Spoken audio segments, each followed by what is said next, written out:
My gut does say that like going into a forest near dark makes me think of kind of wanting something bad to happen to yourself. Mm-hmm. But you think of a forest after dark as a fun place, and I think of it as a scary place. Yeah. So those are also different perspectives.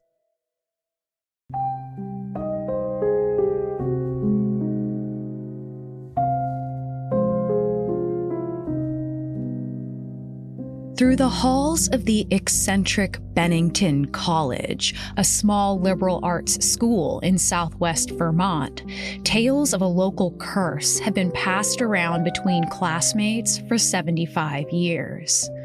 Known as the Bennington Triangle, this legend eventually spread all over the country as a way to make sense of a string of mysterious disappearances that occurred in the Erie Mountains surrounding the quiet college town.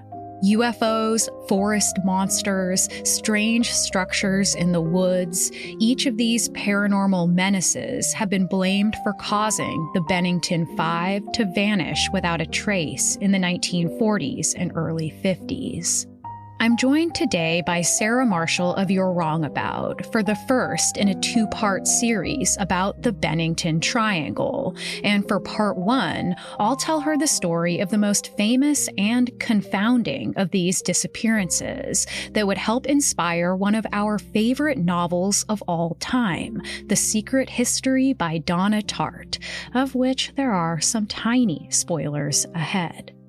So let's go now to the remote campus of Bennington College, a place of genius and madness and tragedy, surrounded by imposing mountains and their dark, dense forests, where you may go looking for adventure and then never come back out.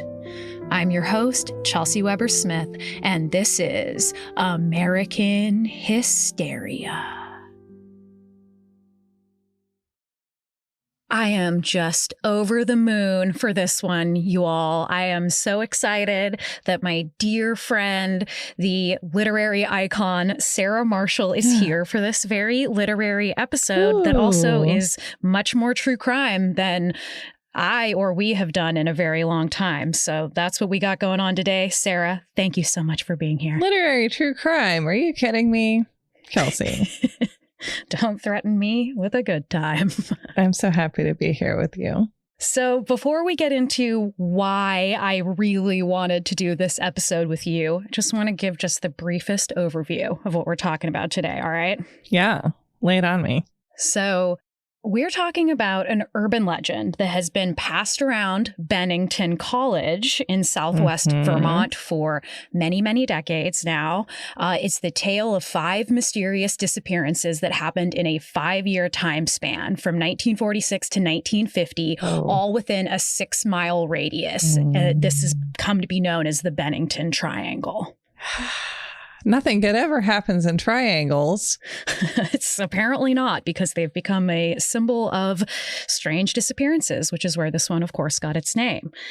And this one, the curse says that you do not go up into this Green Mountains area near Bennington while wearing the color red, or you too might vanish into thin air, never to be seen again. Oh, no. So we're going to be talking about all of the theories around this. We've got UFOs, unexplained lights, a curse, mysterious stone structures, and of course, Mr. Big. Oh. Foot. Ah, even better. I tricked you. Well, you know, Chris Noth did go to Hampshire or something. Oh, really? I didn't know. I think so. This Bigfoot is known as the Bennington Monster, so we'll also get into that. Ding, ding, ding. We got ourselves a monster. We got ourselves a monster. So I want to talk to you, Sarah, specifically because, of course, you attended Bennington College. I did for a while, which is the typical length for a Bennington student. Is that how long it takes to graduate? No, that's just sort of like how long a lot of Benningtonians hang around. My piece of trivia is that me and Alan Arkin both went for 3 semesters. Man, but you know, you lived out this dream that I had about going to Bennington College because Bennington College is the inspiration for the fictional college, Hamden College, in my favorite novel of all time, The Secret History, which I know is also important to you. It is. I loved that book. And that was a big part of why I applied. And I look back and I'm like, what's that about, Sarah? The book with the spoilers, ritualistic murder. I wonder what that could have done to your brain. But I think I was just like, nothing ever happens here when I did that. Take me to the site of the Greek bacchanal, please. Yeah. And then it turned out that it was like, I don't know, like a different place than it was in the 80s. I think in the 80s, it was famously like kind of pure chaos. Yeah. And in the 2000s, they've had too many students be grievously injured by lack of supervision. And so they had gotten a little bit lawsuit wary. So it was a little bit less exciting. Okay, I see.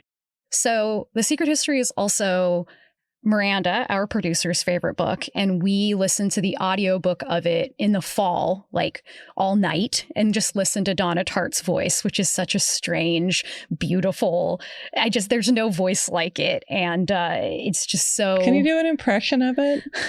Oh, God. Okay. I wish maybe I'll get Miranda to come and do an impression. She's much better than me. So we'll just insert that.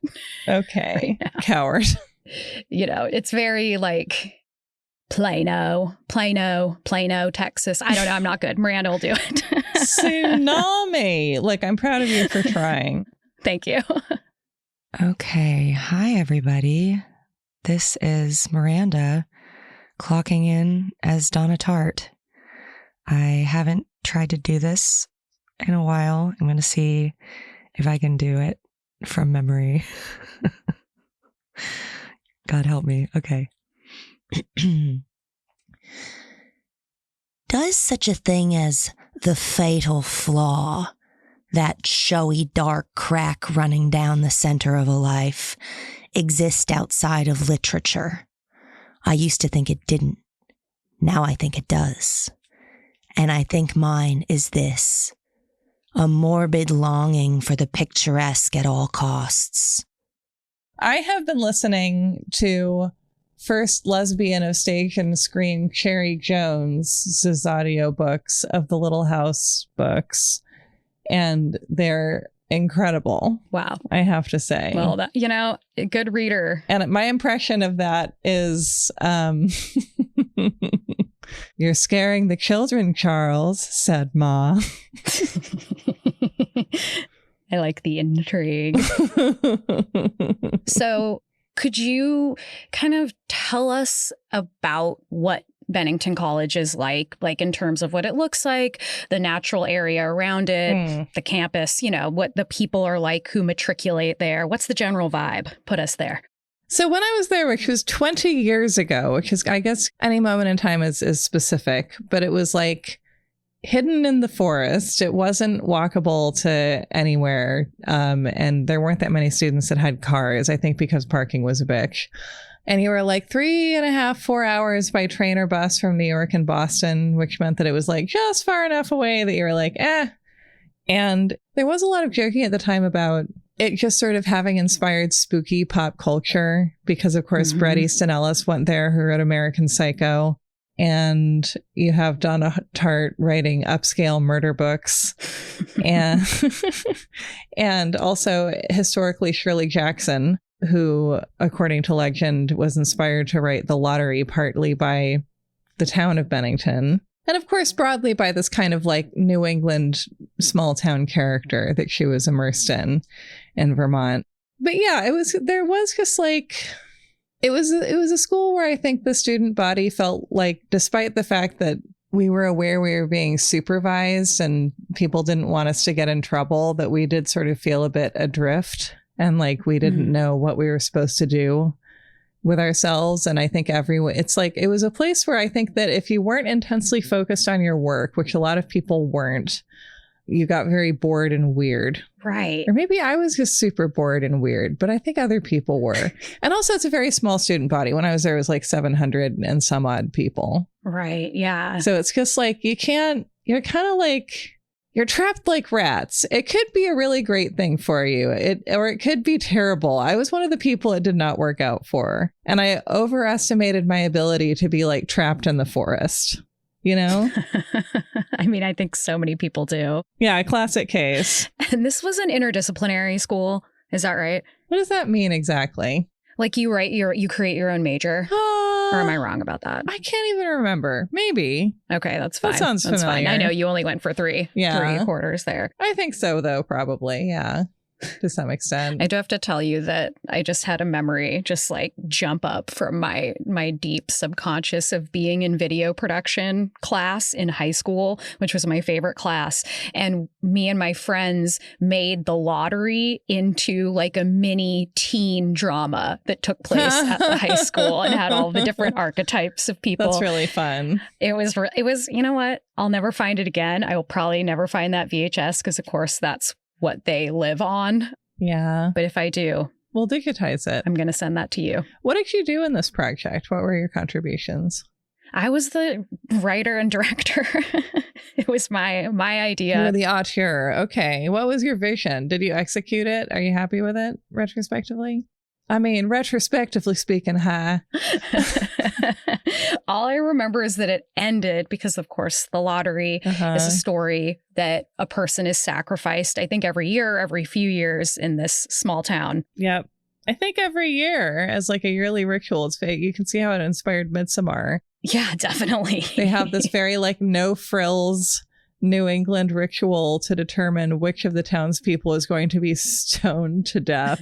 Exactly. And there's this great detail of somebody like placing pebbles in a toddler's hand. And it might be the woman's child who's being stoned to death so that he can like, take part in it, because their belief is that if they don't do it, the crops will fail. Right. Yes. Yeah. Yes. And well, all I remember really about the video is that the most popular girl in school was the one who ended up drawing the short straw or whatever we did there. Oh my God. Yeah. And it ended with black like, spot. I thought I was just a brilliant director where it's like the camera's looking up and the person has a baseball bat and it just comes down and like it goes black, and it's like POV shot. And I just thought like, damn, I'm good. You know what? What if it was really good though? What if it was? I bet it was great. God, I think it was. I hope I can find it someday. Yeah. But it is interesting that like both, not to say that Bennington College was the inspiration for the lottery, but this whole like vibe around the town of Bennington produced both, this lottery story about sacrifice and then also The Secret History, which has a sacrificial element, in a very different sense. But well, that's interesting. Yeah. Yeah. And there's, of course, literary homage. But it's in that case, it's an accidental sacrifice because everyone's like high AF doing their buck and all. Exactly. Well, I did want to dedicate this episode to Donna Tartt, the author of The Secret History. Thank you, Donna. You're so fucking cool. You are the best there's ever been. And I hear that she is currently working on her next book. So I am absolutely thrilled. And I just want to ask Donna, why didn't you ever write me back when I sent you a poem that I wrote about you when I was 16? Yeah, Donna, look, I get it. I understand. But maybe you could find it now. No, it's okay. Maybe she's got it somewhere. Maybe she's been meaning to get back to you for 20 years. Maybe she does. And the time just got away from her. I did give a poem that I wrote about Michael Cunningham, the author of The Hours and many other books, directly to him. Because he was at my mom's day spa. Oh, well, there you go. Perfect time. Yeah. She was like, there's a man on like our books named Michael Cunningham. And I feel like he's an author you like. And I was like, got in the car and like typed him a poem on a typewriter. And I gave it to him. Oh my God. And I wrote my email on it. And he wrote back and said, thank you, and that he's going to keep it in a box where he keeps the few things he actually wants to keep in this world. What? And I've never gotten over it. No, nor should you. Oh my God. That's like, how did you feel when you received that news from him? I mean, I felt, I don't know. I just felt like it was transcendent. Yeah. It was one of those ecstatic religious moments that. Did you feel like you were going to burst? I did. Yeah. I felt like I just was like, he's just such a beautiful soul. And I just, I gave him a little tiny roses. I got him like a little thing of roses, and he immediately took one and put it right behind his ear. And it was like in this smooth, like just incredibly beautiful, like movement that I've also never forgotten. It's just like, oh yeah. So that's I also love you, Michael Cunningham. You'll get your own episode one day. But wow, what a memory lane. Thank you, Sarah. Wow, this has been emotional. Yeah, you're welcome. My gosh. Really emotional. I once wrote a fan letter. Listen to this gay little memory. When I was reflecting on this the other day. When I was no older than 13, I read before Emma Donoghue wrote Room, which she was like, she wrote a billion books before that. And she wrote this great book called Kissing the Witch. That's like largely queer retellings of fairy tales that are all linked together. That's cool. It was amazing. And I read it and I wrote a fan letter to her and she like emailed me back and it was really lovely and nice. And I have similarly never gotten over that. So wow. Hello also to Emma Donoghue.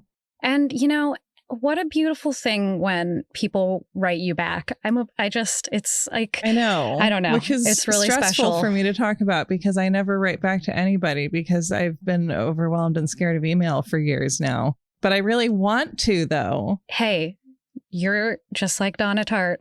Yes, I'm just like Donna Tartt. And Ringo Starr, I think. Yeah. The most talented and handsome of the Beatles. Well, the reason that this is dedicated to Donna Tartt is not just because it takes place in Bennington, but because, let me read you just a pretty recent quote from an interview she did. Okay. So the interviewer asked, could you reveal the first idea you had in mind when you started writing The Secret History? She responded, the secret history has to do with the Greek tragedy and Greek philosophy I was reading, with my first experience of a Vermont winter, but also with the Leopold and Loeb murder case. Yeah. Which I knew you would like. God, I can't believe I asked that, but I did. I'm a cringy millennial. I could have had a barn wedding. She continues. And the unsolved 1940s disappearance of a student named Paula Weldon, who is the subject of our first episode in this two-part series. Kelsey. Oh, yes. No, I don't know the story. Oh, God. I'm feeling that particular true crime excitement that is very ghoulish, where you're like, tell me everything. Yep. I'm so scared already. Well, as always, you and I both care a lot about keeping these things within the realm of like respect. Yeah. And so we're not getting into anything contrary to the sounds I just made. It's all right. But these are, these are disappearances. Yeah. These are not like proven murders that have any of those details that people might be sensitive to. But of course, it's still about disappearances. So everyone can kind of keep that in mind as we go on. But there's going to be a lot more in the kind of paranormal sphere, as well as this legend kind of starts to form around these strange disappearances. Okay. Yes. So I will mention, too, that we've been talking about Shirley Jackson, and she has a novel called Hangs a Man, which I have not read. No, me either. And forever, people have been like, that's based on the Paula Weldon case. There's even that 2020 movie, Shirley, which I've never seen. No. Has Elizabeth, what's her name? Moss. The Scientologist. Yeah, she's fantastic. I like fantastic. how you and I keep referencing more actor. recent movies. We're like, heard of it, haven't seen it. It's like it's grumpy old men. I'm happy with it. I know. What what's a name? What's a name? But that movie does claim that this book was written about the Paula Weldon case, but it has since been shown that there is no evidence that that's true. Oh, no. But I thought I'd put that out there, lest anyone say, what about Hangs a Man? What about Hangs a Man? A movie not being 100% accurate? Oh, my God. More after this. And now, back to the show. So, before we dive into the Paula Weldon case, I just thought, since I hadn't done it yet, we'll just quickly say what The Secret History is about, because I think it'll kind of illuminate a little bit about the kind of the sort of true crime, if you want to call it that, thread that goes throughout this book, which is about the murder of a friend of a group of students who are studying ancient Greek in school at what is Bennington College, but what is called Hampton College. And they end up murdering their friend. And that murder is what is pulled from the Paula Weldon story. That's interesting. And they murder him in order to cover up a different crime, which I don't know how much you want to get into it. But you're there's still more mystery. Go figure it out. Go read it. Read a book. Yeah. And I mean, I'm not going to give too many spoilers in The Secret History because, you know, even though it's been around since the early 90s, it is a book that I want all of you out there to read if you haven't. It's worth experiencing. It is just it's also a coming of age book in a really weird way, I feel like, in like a really dark way. But well, and in a way that's aged, I think, actually into much greater relevance. It's a book about the trouble that being obsessed with aesthetics will get you into. Yes. And that was definitely something that I related to a lot when I was a teenager who wanted to be an artist. So, and now I'm a podcaster. Well, you know, your voice is very aesthetic. Thank you. Thank you. Yeah. Okay. Now we'll get into the story of Paula Jean Weldon. So let's start. I've got a photo of her, and I was hoping that you could describe her. She's 18 years old. This is 1940s era. She's a college student at Bennington. Mm-hmm. Does she remind you of anyone in this photo?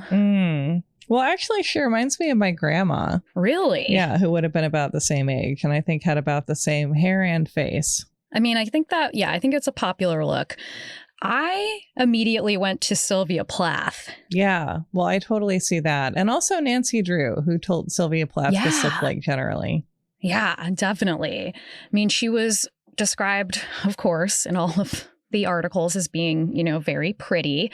And that was part of why I think this case got so much attention, in addition to her being a pretty well-to-do young woman. So it's December 1st, 1946, and our sophomore, Paula Jean Weldon, steps out of her dorm room in Dewey Hall after working a double shift at the school dining hall. I lived in Dewey in my last semester. I was going to ask you, you lived in Dewey Hall? I did, yeah. Whoa, that's so wild. Also, I will say that, like, Bennington, at least when I was there, and I'm pretty sure to this point, unless they've made some huge changes, didn't have, like, dorms as such. They had, like, houses that could fit, that were more kind of like I think what you would have in a sorority or a fraternity house at a normal school. Yeah. That had, you know, like I don't know, like less than 200 people. Yeah. Maybe less than 100. So, you know, it's hard to go missing. Yeah. And I will say, too, that at the time in 1946, this was still an all-girls school. Right. Yeah. Which I think is an interesting part of the story. Yeah, just like thinking about, as we'll get into. So Paula Jean, who is, as I mentioned, this pretty blonde-haired, blue-eyed young woman, she's decided that she's going to go on a walk alone on the Long Trail, which is this really popular local hiking spot that's like a very, very long trail that eventually becomes the Appalachian Trail. Did you ever know about the Long Trail? Is that something you ever heard about as a woods woman? Not that I can remember at all. Okay. Yeah, and I don't remember being aware of trails that were accessible from the campus, although I may not have just been wondering about it at the time. I don't know. So this wasn't actually accessible from the campus, so that might be why. Oh, okay, yeah. So we'll get into that in a little bit. But so there were some reports that said that Paula did not ask anyone to come hiking with her. And there were other reports that said that no friends were available. But whatever the reason, it was totally okay with Paula. She was this avid hiker. She had been a camper for years. She was comfortable in the woods. So she just put on jeans, she put on white sneakers and her red parka, Cute. The kind with the fur around the hood, which was also so popular when we were in high school. Yeah, that's true. And she set out on her own to find the Long Trail. Okay, so though the clothes that she did choose were sufficient for like the daytime weather, there was a drop in temperature that night that wasn't expected. And most disturbingly, 3 inches of unexpected snow started to fall that evening. Mm-hmm. Does that remind you of anything Sarah. Oh, the Donner Party? No. Something else we've discussed? Yeah. Well, basically, it's what happens in The Secret History. Oh, you've read this more recently than I have. So this is not a spoiler. This happens in like the first 2 pages of the book, but the character of Bunny gets pushed off of a cliff. And the idea is that it'll look like an accident. They'll find him, the next day or 2, and it'll just be totally it'll just look like a hiking accident. But then the snow falls that night and it becomes a huge missing persons, search. I totally forgot that. Yeah. Yeah. Oh, boy. So I just think that that's, I can't help it. I'm being such a nerd. Yeah, that makes sense as an inspiration. So the next day, December 2nd, Paula's absence is immediately noticed by her roommate because it's totally out of character for her to not come back after, going out somewhere in the evening. So her roommate contacts the director of admissions. They find out Paula never checked back into the dorm that evening and that she had missed the morning classes. So they search her room. She had left behind an uncashed $10 check from her parents, which was like, $150 in today's money. She hadn't taken anything with her. None of her, important belongings, no extra clothes. The only thing that was missing was her diary. So, of course, that is unfortunate when you're trying to figure out the state of mind of the person who has gone missing. I mean, maybe she wanted to write down what birds she was seeing, but... We were just on a trip with Miranda's parents, and they are avid bird watchers. So we were doing a lot of bird watching, and it was lovely. What birds did you see? Oh, no. I don't know. There were so many. There's so many just like... There are so many birds. Red-beaked, black-breasted, big... I don't know. They're just all so different. Oh, that's a big-titted blue balls. Exactly. They all sound like that to me. Okay. Now we're jumping back into where we were. Okay. Thank you, editors. I liked that a lot. Maybe it'll just stay like that. Who knows? I certainly hope so. So Paula, at this time, she had been majoring in art. She was a really amazing painter. She was really into drawing. But recently she had become really interested in maybe changing her major to music. Specifically guitar, as well as botany, which is really cool. Yeah. But that stress of changing her major seemed to be kind of possibly getting to her. And people gave really, really conflicting pictures of her mental state around the time that she disappeared, which I think is kind of often the case with these sorts of things. Yeah. Well, when one is literally just a girl or, anyone who has to menstruate, I feel like I go through 8 or 9 conflicting mental states in a single day sometimes, personally. Absolutely. Yeah. Absolutely. Well said. So some people said that she had seemed really depressed. A person that worked at the college said that she saw Paula crying in the dorm bathroom on the evening of Thanksgiving, and she was holding a letter in her hands, which is very mysterious, right? The cleaner told police, and I don't know why she felt confident about this, but the cleaner told the police that it was a letter from Paula's boyfriend and that she had seen his Buick parked near the area where she had disappeared. But what's weird is none of her friends claimed that she had a boyfriend. There's no evidence that there was a boyfriend whatsoever. But this boyfriend will come back up again. Okay. Ugh. Yeah. So other people, though, other friends of hers, said that she had seemed uncommonly happy and really energetic the previous night. And they I just think this is weird. At least 1, maybe 2 different people. It's hard to tell, when you're reading newspaper articles, but there was a sense that she quote, knew something that they didn't. Like someone who decided to go die by suicide in the forest?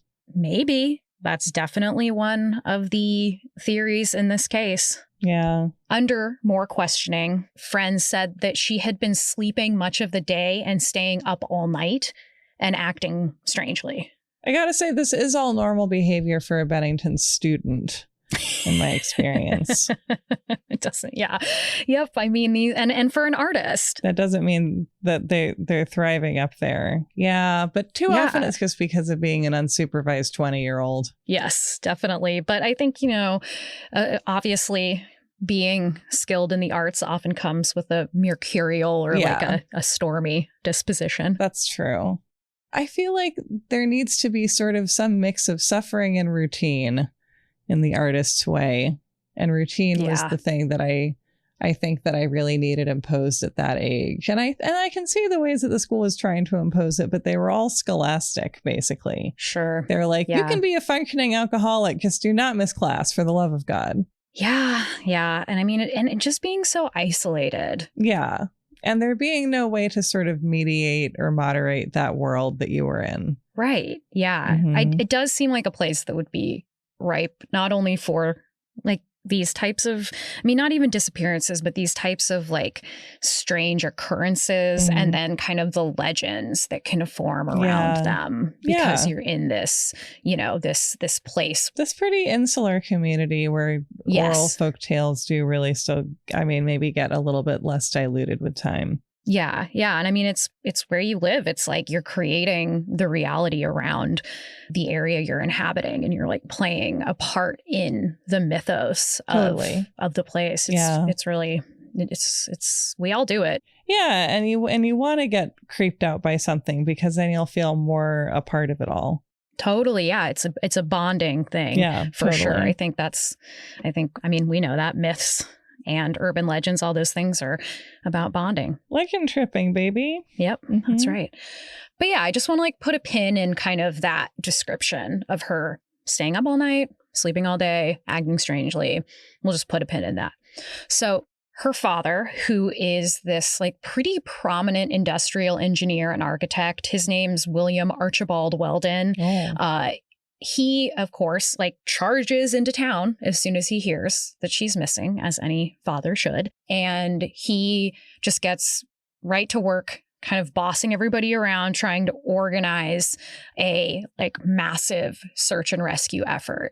And at this time, there's no Vermont State Police. So this is a really difficult thing to actually do when you're trying to pull people in. There's no Vermont State Police. God, that's classic Vermont. Yeah. You're like, we know it's the 1940s, but we just don't care for it, you see? And exactly. And, they're pulling in people from like different counties, different states. Like they're trying to organize this like gaggle of various authorities. And there's no true like organizing body to do that. And that's something you hear again and again about this case is how kind of chaotic and disorganized the search effort was. And I do think that's important. Yeah. And there are so many crimes like this that have happened in jurisdictions that just have no idea of how to handle them historically that are really maddening to read about sometimes. Yeah. Yeah.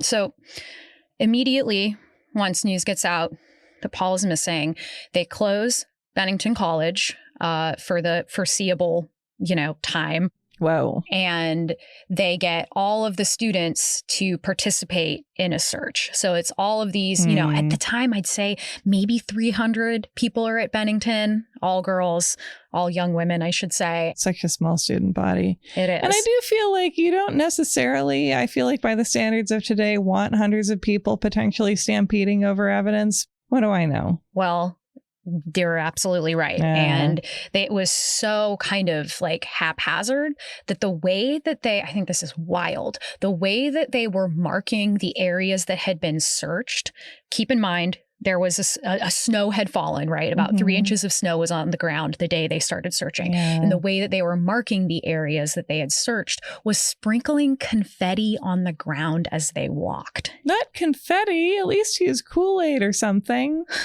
It's weird. It's haunting. to me. Yeah. And I'm kind of surprised it didn't make it in the secret history, because that would have been a really very Donna Tartt image, I feel like. But can tell Sophia Coppola about it.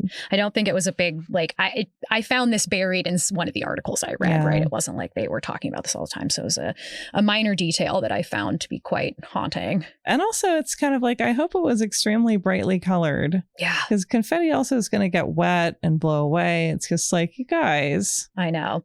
It's like, it feels like the dot, you know, like a lot of times confetti is made of pieces of streamers, and that would like leak out, like the color really leaks out of those. So it feels like, I don't know, it's like, were they using red? That would be scary. Yeah, leaving these bits of colored snow behind. Yeah. Yeah. And also, if it's just snowed, what are they searching for is another question. And I mean, it's like 3 inches, right? It's like, you're not necessarily like, they're not yet looking for a body per se, right? It's like they're hoping to find her lost. It's only been a night at this point. She could have very easily survived the night and is lost in what is described often as like a very like difficult to navigate area. Really easy to get lost. I mean, to me, any forest is pretty difficult to navigate personally. Yeah. But yeah, as New England gets, you know, pretty thick, famously. Yeah. Yeah. Exactly. So I think at this point they are thinking that they will find her alive. They're looking for her red coat. That's a big part of the story, is like, again and again, she was wearing this red parka. So they're hoping if she is injured and, you know, God forbid, no longer alive, that they will be able to see at least part of this bright red coat that she was wearing. We should make more fashion items that are blaze orange. Hey, I mean, red is a pretty good thing to be wearing as they go, you know? I had a red coat too when I was at Bennington. Did you really? Yeah, it was from J. Crew. You didn't even know what a risk you were taking, Sarah. I know. I didn't. Jeez. So it's like 3 inches of snow. It could go either way. It could cover somebody, or it could leave part of their, you know, their coat exposed. Nobody really knows what they're looking for. Again, this is really chaotic, and they're literally using confetti to mark where they've been. So I don't think anybody really knows what the hell they're doing. So this is like a little aside. Will you follow me? Always. Of course. So early on, students that knew Paula had mentioned this place called Everett Cave. Oh, there's a cave. I was hoping that you would read a couple excerpts from some articles here. Bennington, Vermont, December 4th, AP. The search for Paula Weldon centered in the snow-covered foothills of the Green Mountains as investigators said the blonde Bennington College sophomore was seen last leaving the campus Sunday in a hiking costume. State's Attorney William T. Jerome Jr. said the 18-year-old daughter of the Stamford, Connecticut industrial engineer was heading toward Everett's Cave on Mount Anthony, a spot in which she had displayed great interest in her study of botany. She was attired in a hiking costume and wore no hat, Jerome said. The sub-freezing temperatures of the last 2 nights created concern. Thank you, Sarah. You're welcome. Appreciate that. So when I was reading this, right, I was like, a cave, because it's me. Yep. And you love a cave. Yep. Lover of all things tunnel shaped. And so I was like, immediately I'm like, that seems like a great place to start, because in the very beginning it's mentioned a couple times, and it's again this place called Everett's Cave on Mount Anthony. And there was another article here that I clipped. It's just a very small excerpt, and it says several students were sure that she could be found in Everett's Cave on Mount Anthony, 3 miles south of the campus. Sounding steam tunnels-esque. And at this point, when I'm, going through this story, I'm like, oh, I really get Paula Weldon. I was a stormy art student at one time who would have done anything to go to Everett's Cave, whatever it is, any cave, I'll go. And I'll continue to draw some more parallels soon that I think that you'll see about why Paula and I are kindred spirits. I'm excited. So I then kind of, I turned my attention to Everett's Cave because I couldn't help it. And I found this really interesting thing that from the mid 1800s on, there was a lot of folklore about this place. And the story that was passed around was that inside of the cave, there lived these creatures that had evolved because they lived in this dark place. There were snakes with clear skin and blind fish. Right? Oh no. Ooh. And now this was weird because I had heard really similar stories about frogs with albinism in this abandoned train tunnel called the Blue Ridge Train Tunnel that my friends and I used to go to near Crozet when I went to the University of Virginia. And so I was like, oh, okay, because we never saw it. Mm-hmm. We never saw any of these animals, but that was the story, is they evolved to live in this pitch black darkness. So I just was like, oh, that's been going around for a while, I guess. I like that one. And of course it would take I don't know. I mean, I can see some of those stories being true, but it would take millions of years to be clear. Right. So we couldn't have a crawlers type situation, unfortunately. Yeah. And I mean, I think that you could, it's more imaginable for it to happen in a cave than it is in a train tunnel built in the 1800s. Well, right? It's yes. Yeah. There you go. Although those are good for aging blue cheese, I think. Yes, exactly. I do not like blue cheese. Oh. I like it. Do you? Yeah. I like any gross cheese. I like most gross cheeses. Okay. But you draw the line at blue cheese, though. I draw the line at blue cheese. Sometimes you got to draw the line. So there were stories of this cave being 4 miles deep and that it could spit you out on other parts of the mountain. And it was just a very, for whatever reason, a popular thing to talk about was Everett's Cave. And was it a cave that students like to go to? Yes. Yeah, okay. Definitely.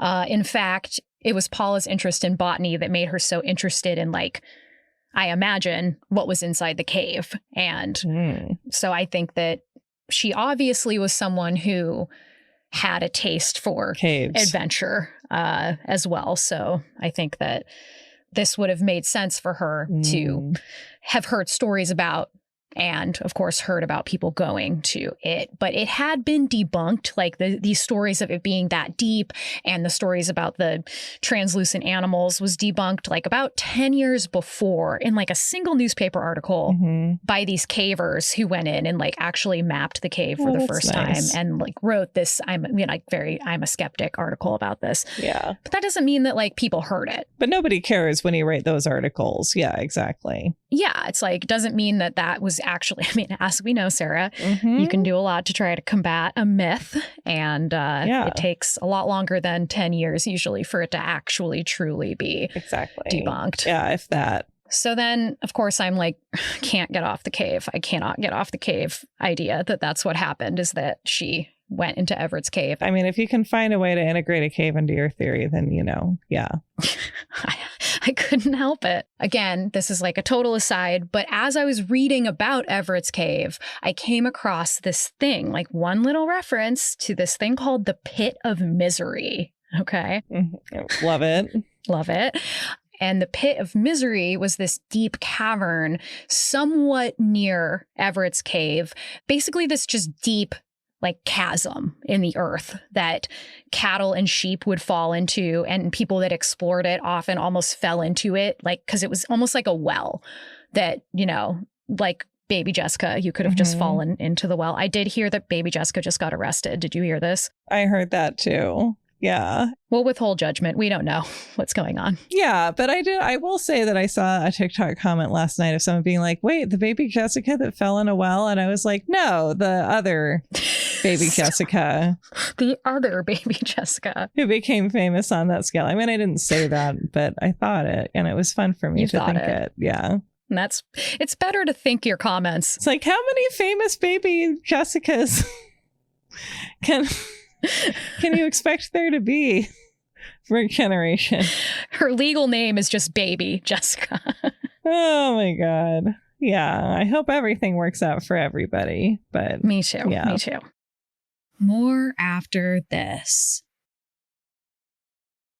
And now back to the show. So, of course, as I'm hearing about this like chasm that people and animals just randomly fall into, I was like, has anybody checked out the Pit of Misery as a possibility for the place that she may have disappeared at? So, Sarah, at this point, I've got maps. I'm like drawing lines on Google Maps. I'm trying to figure out if it was possible for her to get to the Pit of Misery. And I always think it's fun to kind of like show people the process that you go through in research. Yeah. And none of this ends up mattering, but I like could not find the location of the Pit of Misery. I could not find coordinates. I couldn't find Reddit threads. I couldn't find anything about it. It had like been totally lost to time. And then I found a back and forth conversation on Facebook. Perfect. Between two baby boomers. Yep. Love it. Talking about it. And they were like, it's behind a tree farm on Mount Pleasant Road, a tree farm that's now closed. So I was able to find the closed tree farm location on Mount Pleasant Road. Are we going to Vermont? I want to so bad. I want to go to the Long Trail and all these locations now. Yeah. Just so badly. Maybe we can do that one day. To write our movie. Yeah. Yes. So I figured out, like, had she gone to Everett's cave, it was about 3 miles away from there. So I was like, that doesn't really seem to be very possible that she would have made it that far and fallen in. But it was described as nearby. I didn't know the exact location. And then at the end of all of this, I just found an article that said that the cave was apparently a place that was filled with porcupines. Oh. Which is really weird. Why? Have you ever seen a porcupine in the wild? No, I have not. I haven't either. And my dad the other day was like, you've never seen a porcupine in the wild? He was like, I see them all the time. And I was like, I'm outside a lot. And I'm like in the woods a lot. And I've never seen a porcupine. Wow, we got to see some porcupines. I know. Maybe it's an Olympia thing. I don't know. But we're both near to Olympia. So porcupines. It feels like maybe it's an Olympia thing. We should be seeing porcupines. Yeah, I would hope so. Or as my granny called them, hedgehogs. I don't know if they're different. They are different. But hedgehogs are really little and cute, and they can't shoot quills out of their backs. Right, because porcupines are the big, fucking huge ones, right? Porcupines were in Homeward Bound. They're the ones that got Chance. I was just going to say that. Yeah. I was just going to say it shoots them right at Chance's nose. Yeah, poor Chance. Poor Chance. Chance was always the one that I was like, I'm Chance. Yeah, well, yeah, Chance was so relatable because he's a young dog. He's like 1 or 2, I would say. And you're clearly sassy. We know. I love the part where Sassy gets rescued by the old man who's doing something for science, I guess. Right? He's like a scientist who's living in a cabin. Yep. And he's like, come here, pretty girl, or whatever. It's kind of creepy. Well, she's a cat, so it's okay. It's fine. It's fine. She's like, which of those lives was that? Let's say it was my 6th. You remember that? No, because it's been way too long. But I'm like afraid to rewatch because of course it's like, I can see the end of it. I can see the scene and I know it all works out. And yet it's just like, it's very emotional. God, what a stacked cast though. I know. Everyone's voice was so perfectly chosen. Yeah. Just incredible. Sally Field, Michael J. Fox, and Donna Meekshi. Yeah. Oh, I know. I remember my dad telling me that was Sally Field voicing Sassy, and my brain was trying to make sense of the fact that the cat was like in a field and her name was Sally Field. You're like, why? How is Forrest Gump's mom a cat? You know, when you find like just random short form videos that are like, you're like, who made this and why? And it was like a scene of Sally Field and Not Without My Daughter, while in the background an AI voice was reading the plot of Forrest Gump. And I was like, what kind of robot is making Sally Field maxing content right now? So fucking weird. You know, this is for like CEO types who are like, I cannot simply consume one piece of Sally Field media at once. I don't know, man. Shit's getting weird. It is. But you know, what's nice about studying American history, as you do, and bring to us in your work, is that it's always been fucking weird. And I'm not saying it's not getting weird in new ways. It's always going to get weird in new ways. Exactly. Well, yeah. And I guess then that's a constant, interestingly. So I'm doing all of that. You know, I'm like looking at maps. I'm being obsessive. Miranda's like, come on, honey. Mm-hmm. Like, you're doing too much here. Come on, Dale Cooper. Yeah, I'm going overboard as I always do. It's a compulsion. But as soon as I like kind of continue actually reading the story, instead of getting caught up immediately in something that I'm going to be obsessed with, like a cave, I find out that the Everett's cave idea kind of fell to the wayside very, very quickly because new information came in that proved pretty solidly that she was not actually heading to Everett's cave. But that is where they originally started to search because people were like, she's so obsessed with the cave. Oh, well, it's nice that you found out that you both loved a cave, though, and you learned about the cave. We both love the cave. And I think that it lends itself to this portrait that I have now of Paula that is someone who takes risks and who is interested in like the riskier side of life, which, you know, for a girl in the 1940s, like wanting to go to a cave and like wanting to go hiking alone as night falls, you know, these are not necessarily typical behaviors, perhaps more typical of a Bennington student. These are things a lot of women don't do today. Yeah, you know, it's true. So one of the first tips that comes in is from this gas station owner. And this gas station is situated right outside the front gates of Bennington College. I don't know if it's still there. It might be. So this gas station owner had been looking out the window and had seen this young woman who matched Paula's description. And she was running up and then back down the side of this gravel pit. Which seems really weird, right? Like completely alone, just like running up this gravel pit, running back down. And then he immediately loses sight of her and doesn't see her again. So after this tip comes in, they search the gravel pit. They don't find anything at all. It's just, again, another kind of like just strange behavior coming from Paula. Yeah, I don't like that. No. I mean, I feel like it could have been somebody else. Yep. In like a red coat, you know, because for example, on Unsolved Mysteries, they'll be like, did this person disappear and build a new life in 1978? 200 people have said they've seen them. And then they'll have an update, be like, oh, never mind, we found their remains. And it's like, yeah. Right. And that's the thing, right?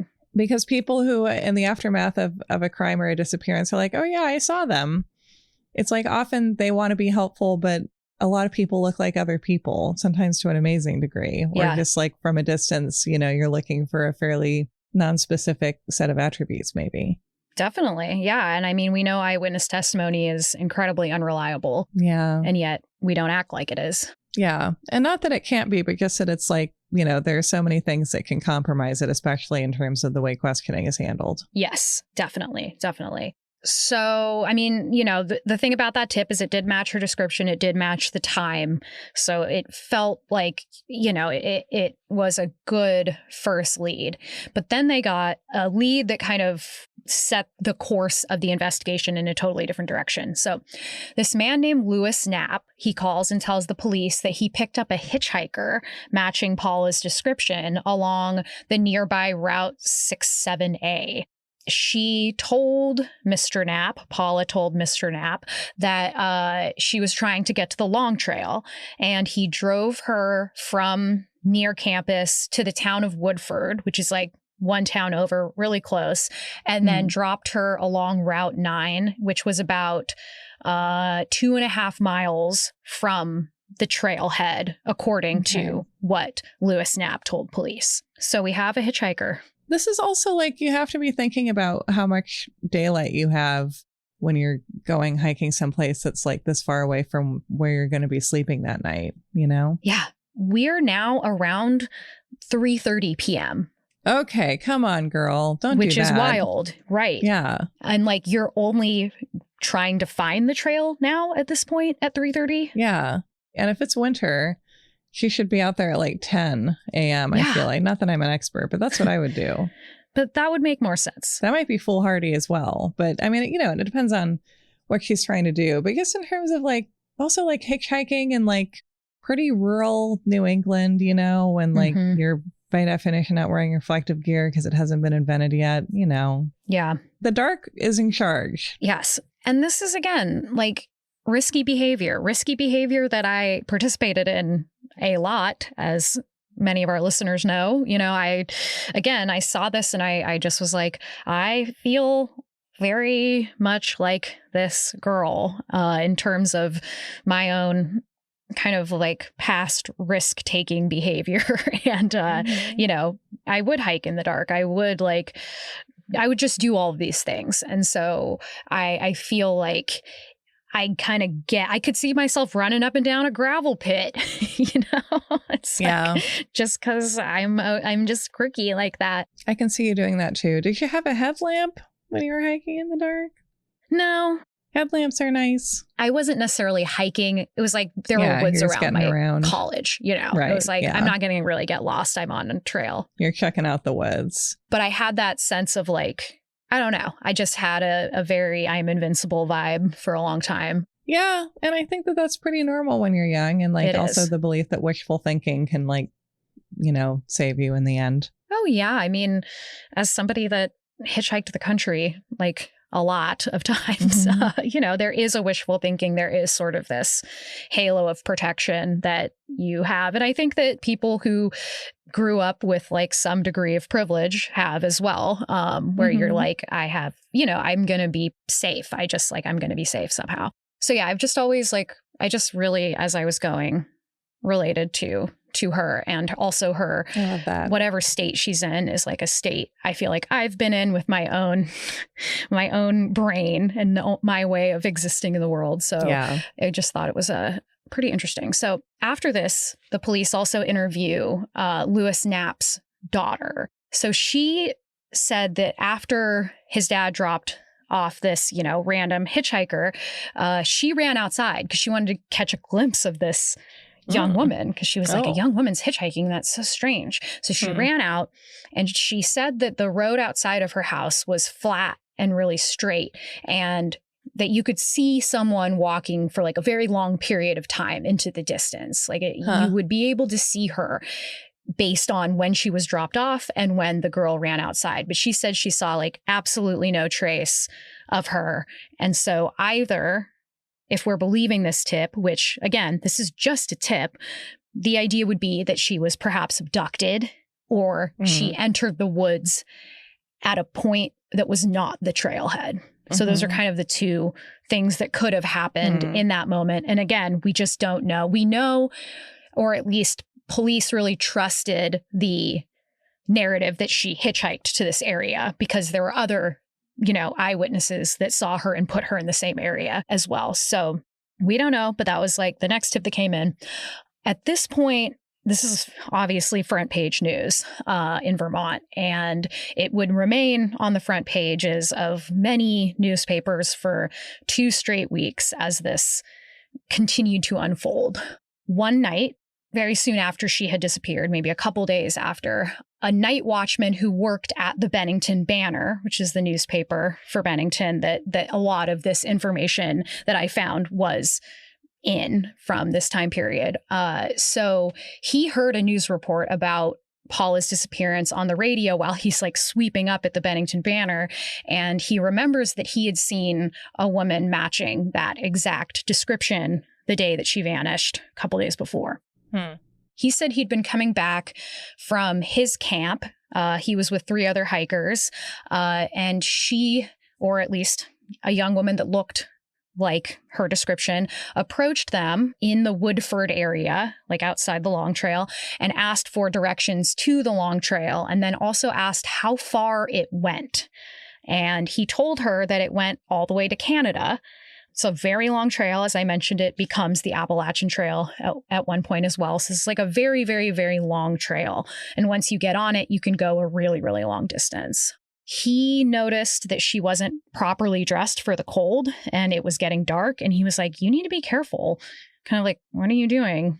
And, you know, she just went on her way toward the Long Trail. Much as Sylvia Plath might have done in the same situation. Yeah. Of course. It's like, I don't know. It's just, it's strange behavior.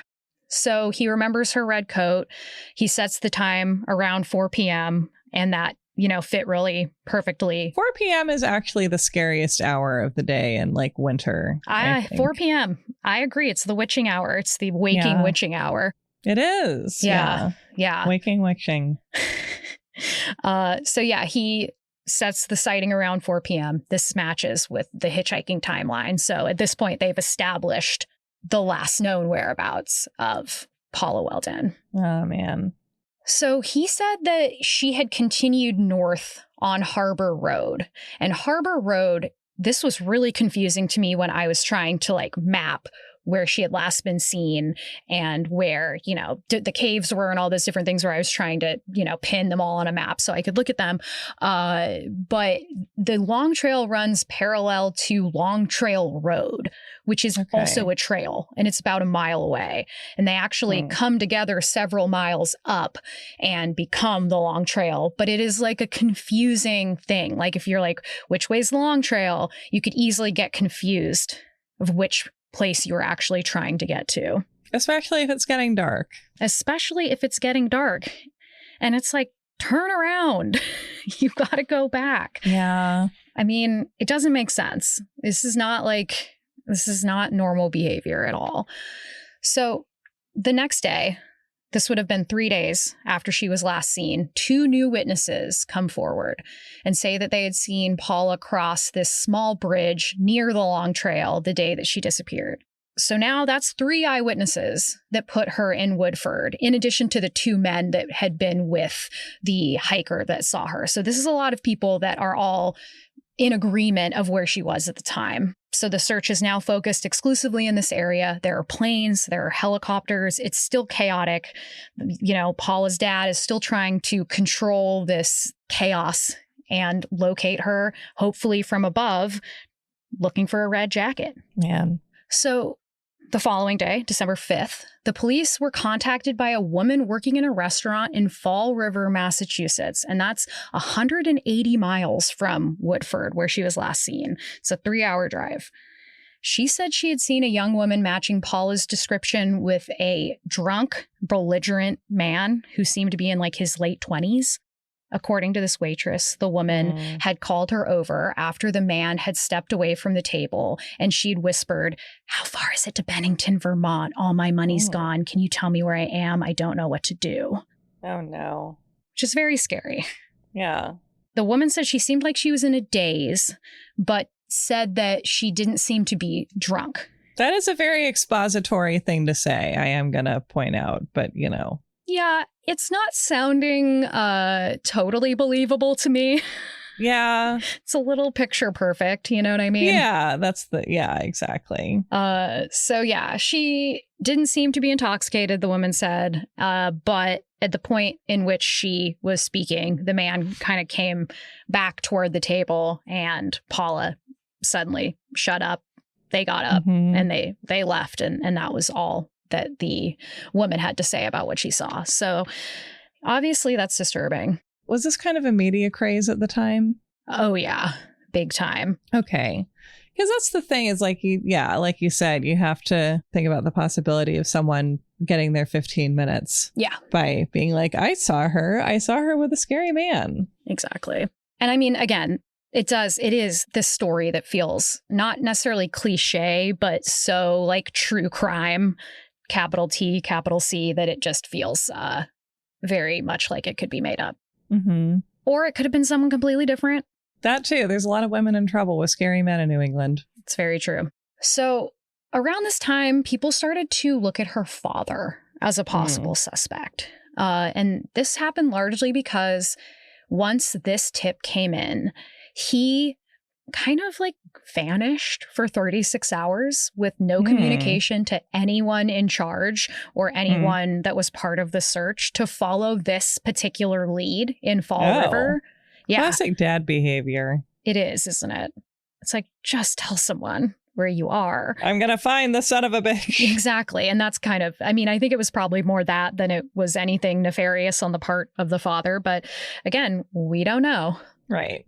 In addition, it had come to light that Paula had a big fight with her dad. Maybe over some boyfriend that existed somewhere in the ether. Mm-hmm. It turned out that Paula had lied to her parents recently about why she wasn't going home for Thanksgiving. It likely had to do with a fight that she had with her dad. Nobody really knows what the fight was about. Maybe it's because she was changing her major. Maybe it was because there was some guy. But for whatever happened, they had like a blowout fight.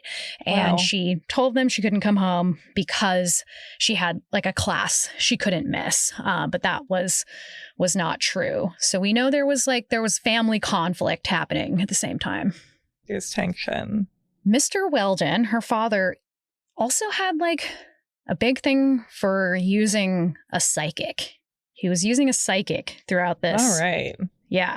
Which is always what you want to do. Mm. And the psychic had actually told him that there was a guy from her hometown that was like, quote unquote, calling on her.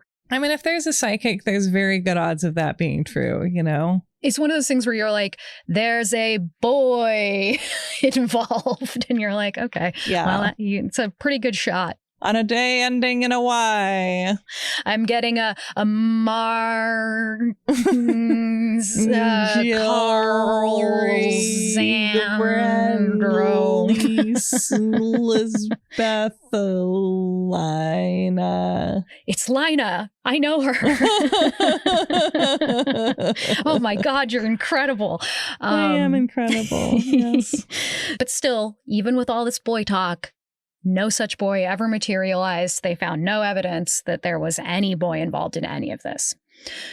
So this is fucking weird, okay? Mm-hmm. This same psychic that he had found in New York, by the way, told him that Paula's body would be found near a construction site and on a cinder block structure, Yeah. which is like really specific and very scary. Yeah, very upsetting. Yeah.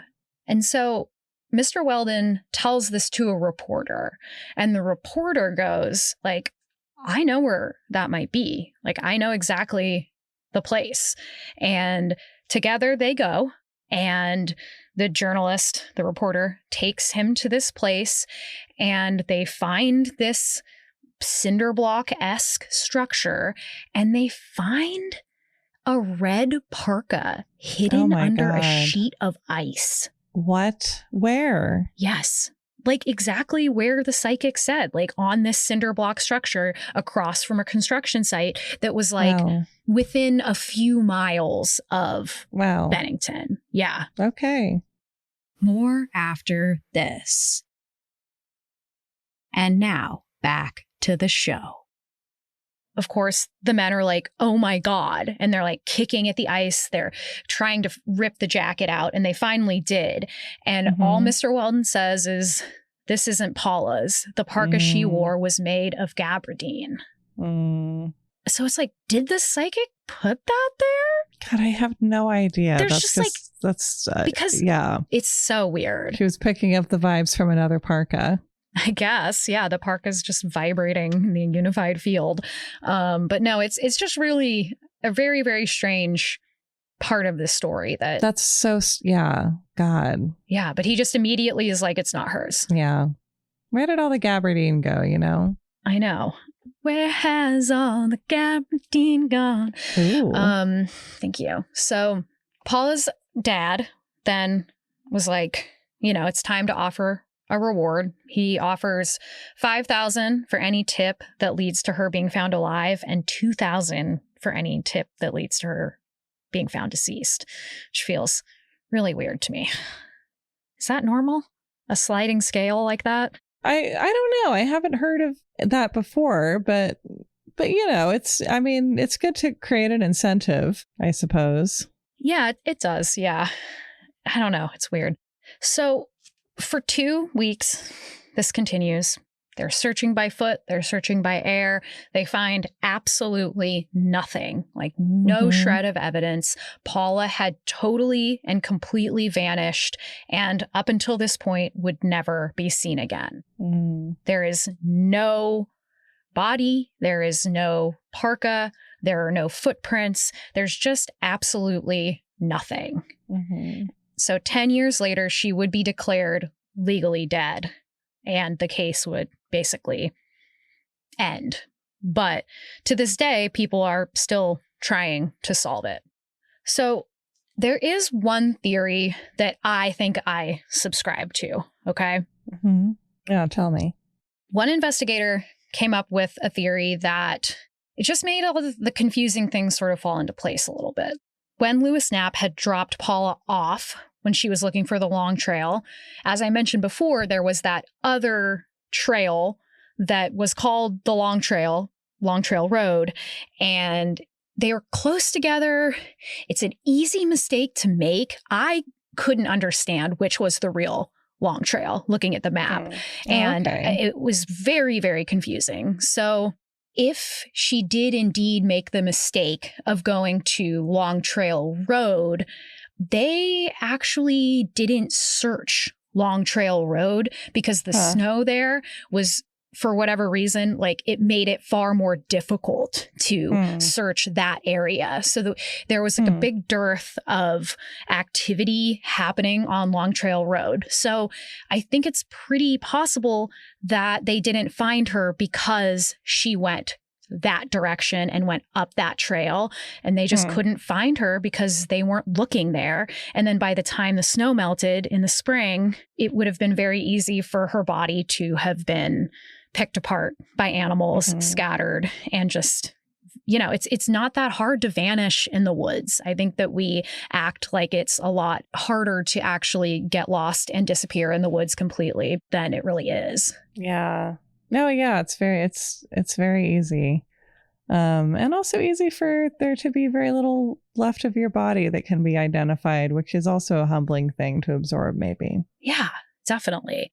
This case reminded me a lot of the story of Elisa Lam. Do you know that case? A little bit. Yeah, I think I know what you mean. What do you know about it? Well, I guess that it was this young woman who went to the Cecil Hotel in downtown LA where the Night Stalker Richard Ramirez had famously stayed before, and which is like, I think, a sort of like, I don't know, creepy downtown hotel, basically. Yeah. And that there's video of her getting into an elevator and looking as if she thinks she's being followed, right? Because she's like looking out of the elevator and checking the hallway or something. And that she was eventually, her body was found in a water tank that was on top of the hotel. Right. Yeah, that's the basics of it for sure. And there's one of my favorite true crime documentaries is called, it's a terrible name, it's called Crime Scene: The Vanishing at the Cecil Hotel. But it's a really, really good documentary that really shows how much of a legend can form around a mystery. Because if you watch the video of her, Elisa Lam, in the elevator, it's very haunting. Like she's moving really strange. Like it's very unnerving. And that footage alone, and her pressing all the different buttons and just acting really strange, it led to like a paranormal pall being cast on it, right? You remember this? A little bit, yeah. But what were people saying about it? So, I mean, it was like maybe she was killed in this satanic ritual because like at some point, like a year before, this goth musician had been staying there, or, you know, she was kidnapped by whatever force. You know, there was just a lot of just so many theories, and everybody's going to the hotel with their YouTube channel with their cameras trying to solve it themselves because they haven't figured out what happened. Then they find her body in a water tank on top of the hotel, and then it's just like, well, how did she get there, right? And then that makes it just all the more mysterious. And this is a spoiler, but it does turn out that she was having an episode. She was off of her medications, and she was alone, and she was young and in her 20s, and she just had a serious break from reality. She was bipolar. She had bipolar 1. I think any of us who have people in our lives can understand how that's possible. But it was this sort of very sad and very like normal, I mean, for lack of a better word, ending to a story that had been so massively like memeified into this like kind of impossible mystery. And a story where like the supernatural fear is hiding a much more like day-to-day relatable fear. Yes, definitely. Yeah. So I think that, and weirdly, Elisa Lam was also last seen wearing red, which I thought was weird. I mean, not really. It's one of the 5 colors that you can wear. But, it's just, I just think it's a good example of how speculation can create this fertile ground for so much like urban legend, which is what we're going to talk about on part 2. And so what really happened, I believe, based on the fact that her friends were describing her staying up all night, sleeping all day. Someone was seeing her running up and down a gravel pit. She's hitchhiking at 3:30 p.m. as the sun is setting to go into the woods. Like, these behaviors are part of a pattern that I think points to not necessarily suicide. A lot of people think she went into the woods to commit suicide. I don't necessarily think that. I just think that it was somebody in a state of mind who felt more invincible than they were, doing something that they thought would be fun. And, or I guess, somebody who was kind of struggling in some way and did something that was riskier than they realized. Yeah. Maybe. Yeah. Do you have any theories knowing the story? Like what stuck out to you as we were going along? I mean, I don't know. My gut does say that like going into a forest near dark makes me think of kind of wanting something bad to happen to yourself. Mm-hmm.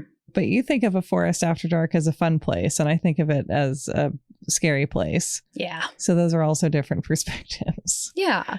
But without any of the things that you would need to, because it would also, if you felt like disappearing, that would be a way to do it. Yeah. I don't know. I feel like I mostly just want to know more about her. I know. Yeah. And I feel glad that you felt this connection with her.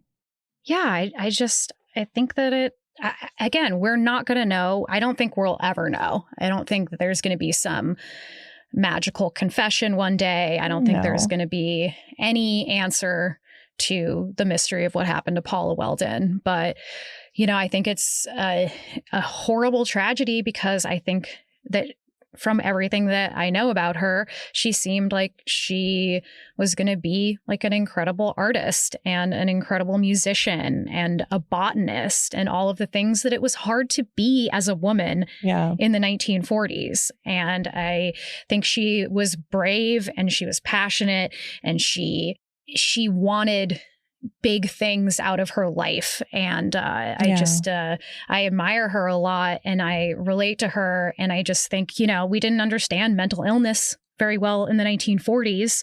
So I don't think that it was likely that she was going to be properly diagnosed and given medication that would have helped if she was indeed having this sort of bipolar episode. I think it's a matter of, the mystery is just so much less mysterious when it is just these systemic types of failures or this lack of understanding of mental health issues that we just had at this point. Yeah. And that, and despite knowing more now, we still have to find ways to put that information into action. Yeah. And that's something that we can really affect. But also the supernatural stories are good for us. Recreational fear is good.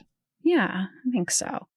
Okay, so I wanted to end part 1 by revisiting the secret history again, since that was kind of the impetus for really wanting to make this episode.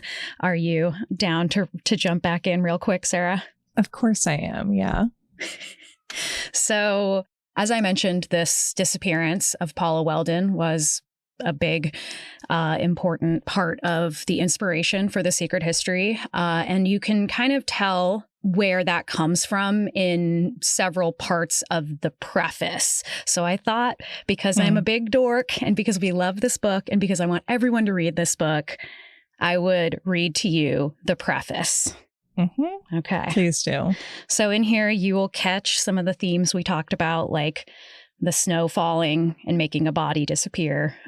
There's botany in there. Huh. And then, of course, a massive search and rescue attempt across a mountain beside a small, secluded college. The snow in the mountains was melting, and Bunny had been dead for several weeks before we came to understand the gravity of our situation. Ugh. He'd been dead for 10 days before they found him, you know. It was one of the biggest manhunts in Vermont history. State troopers, the FBI, even an Army helicopter. The college closed. The dye factory in Hamden shut down. People coming from New Hampshire, upstate New York, as far away as Boston. The dye factory, that seems untoward. I know, it's weird, right? It's difficult to believe that Henry's modest plan could have worked so well despite these unforeseen events. We hadn't intended to hide the body where it couldn't be found. In fact, we hadn't hidden it at all, but had simply left it where it fell in hopes that some luckless passerby would stumble over it before anyone even noticed he was missing. This was a tale that was told simply and well. The loose rocks, the body at the bottom of the ravine with a clean break in the neck, and the muddy skid marks of dug-in heels pointing the way down.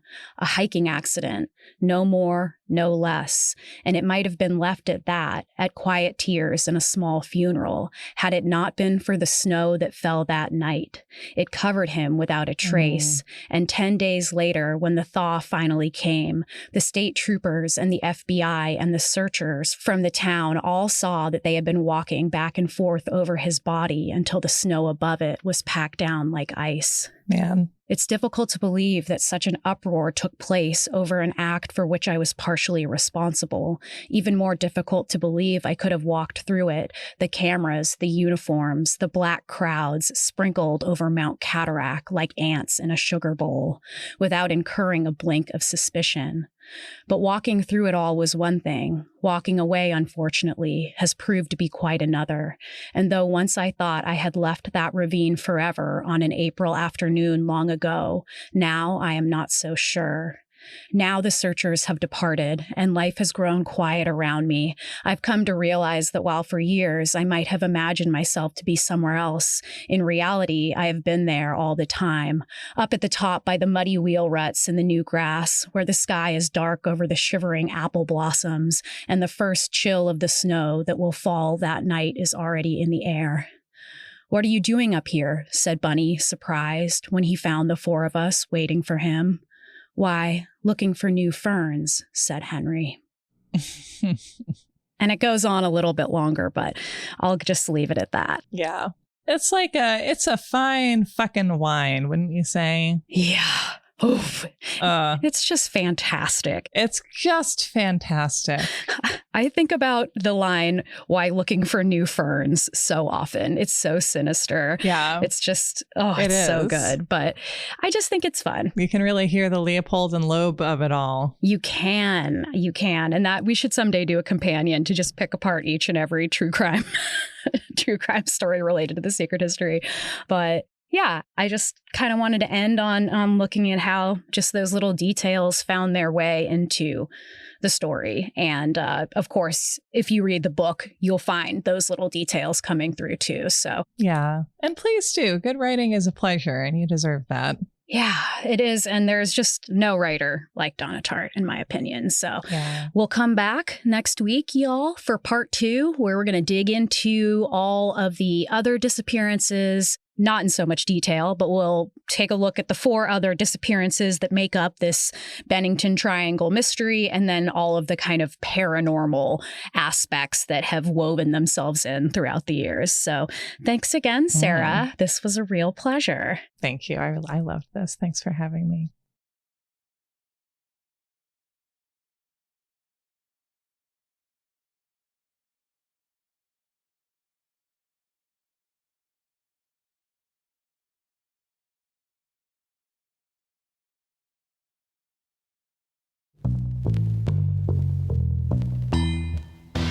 This was American Hysteria.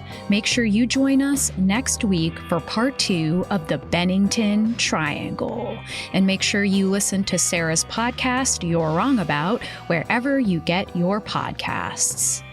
If you love American Hysteria and you're looking for a way to support us and help us continue to make this show, you can go to patreon.com/American Hysteria or subscribe on Apple Plus. You'll get ad-free episodes as well as bonus content like Hysteria Home Companion, the other podcast that I do with our producer Miranda, where we tell you stories related to the topics that we cover or stories that we just know that you'll love. We've got a huge back catalog, so if you want more of the things that you love from American Hysteria, subscribe today at patreon.com/American Hysteria or on Apple Plus.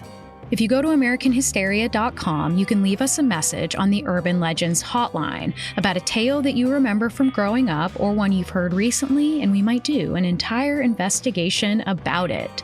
You can also pick up some of our merch at AmericanHysteria.com. 100% of those profits go to the Samir Project, a Palestinian-led mutual aid group in Gaza.